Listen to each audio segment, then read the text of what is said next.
بڑا نقطہ ہے۔ رب فرماتا ہے میں رب العالمین ہوں، کائنات میں جہاں جہاں تک میں رب العالمین ہوں وہاں وہاں تک میرے محبوب کی رحمت رحمت للعالمین موجود ہے۔ رب فرماتا ہے جس شہر کا میں رب ہوں اس شہر کے لیے میرا نبی رحمت للعالمین ہے، رحمت ہے۔ اور وہ بھی کیسی پیاری رحمت، میرے بزرگوں میرے جوانوں، آؤ تو میں تمہیں 2 منٹ کے لیے دورے رسالت میں نہیں چلتا ہوں۔ حضور کے زمانے میں چلتے ہیں 2 منٹ کے لیے آگے۔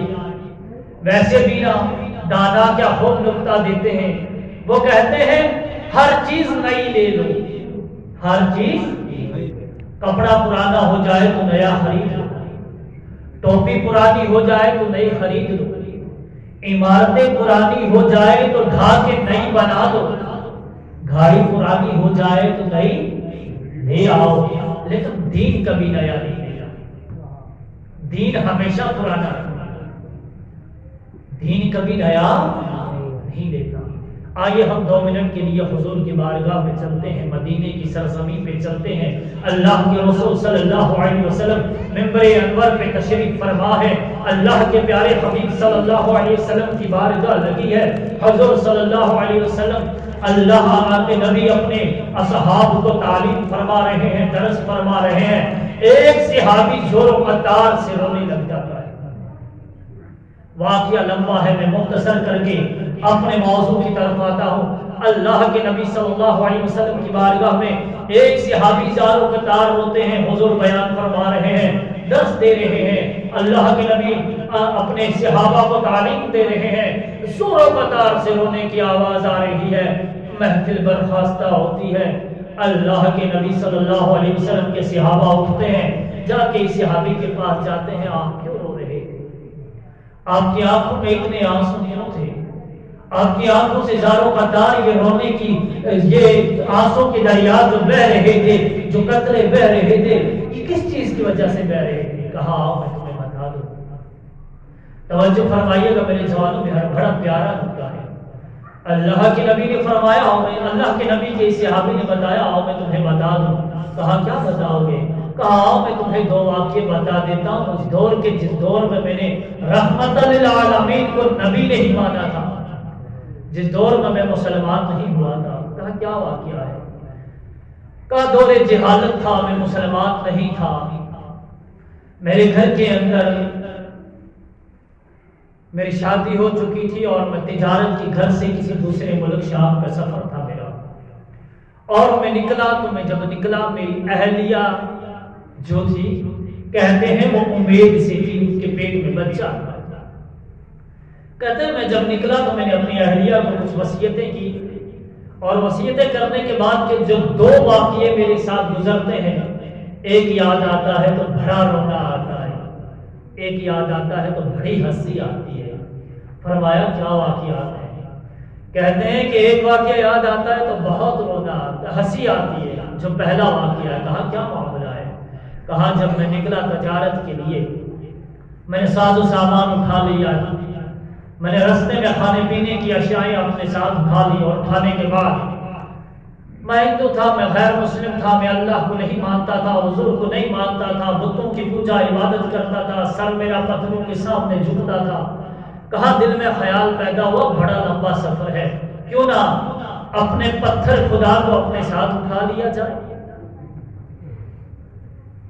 کہتے ہیں کہ جب میں نے اس کو اٹھایا وہ بڑا وزنی تھا، بڑا ہیوی تھا، بڑا وزن تھا اس کا۔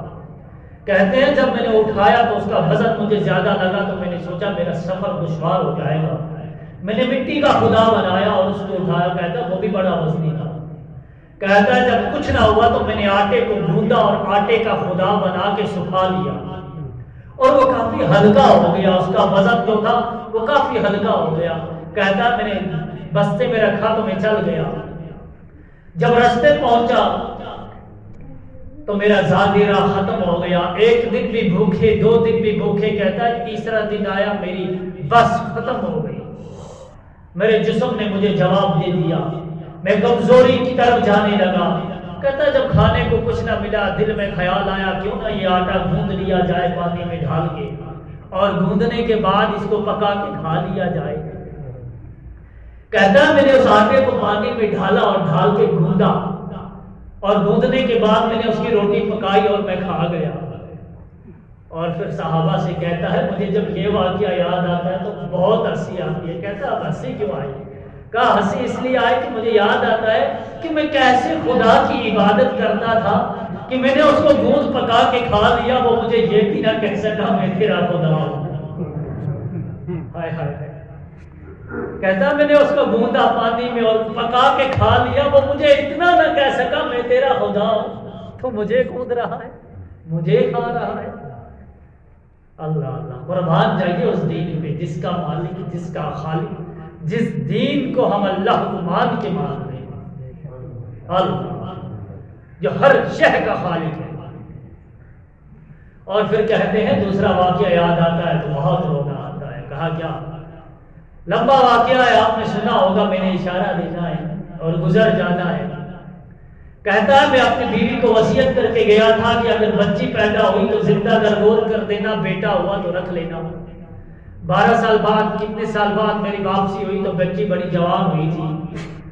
کہتا ہے میں نے بیوی سے پوچھا، بیوی نے ایک بار آنے کے بعد اس کو چھپا دیا، دوسری بار تیسری بار آیا تو بیوی نے کہا میں آپ کو بتا دوں میرے گھر بچی پیدا ہوئی تھی لیکن اس گھر سے نہیں بتاتی، کہیں تم اسے زندہ نہ درگور کر ڈالو، مٹی میں نہ ڈال دینا۔ وہ کہتے ہیں کہ میں کچھ نہیں کروں گا لیکن دل کے اندر اس کے اندر وہ بیماری جو تھی وہ کھٹکنے لگی۔ کہتا ہے میں نے جب کہا کچھ نہیں کروں گا تو اس میری اہلیہ نے اپنے دوسرے گھر میں کہیں چھوڑی تھی بچی تو اس کو لے آئی۔ ایک روایت میں 8 سال کی، دوسری میں 12 سال کی بچی، جوان بچی ہے۔ کہتا ہے ماں اس کو روز اپنے گلے لگا کے سو جاتی ہے اور اس کو اپنے گلے سے چپکا لیتی ہے کہیں میرا ظالم شوہر میری بچی کو میرے سینے سے جدا نہ کر دے۔ کہتا ہے جب اس کو پوری تسلی آ گئی کہ آپ یہ اس کو کچھ نہ کرے گا، ایک رات میں نے آہستہ سے اس کو ماں کے پیٹ سے سینے سے جدا کیا اور جنگل کی طرف لے گیا۔ کہتا ہے جب جنگل میں لے گیا تو میں نے زمین کھودی۔ کہتا ہے جب زمین کھود رہا تھا میرے کپڑوں پہ مٹی گر رہی تھی، جسے مٹی کہتے ہیں۔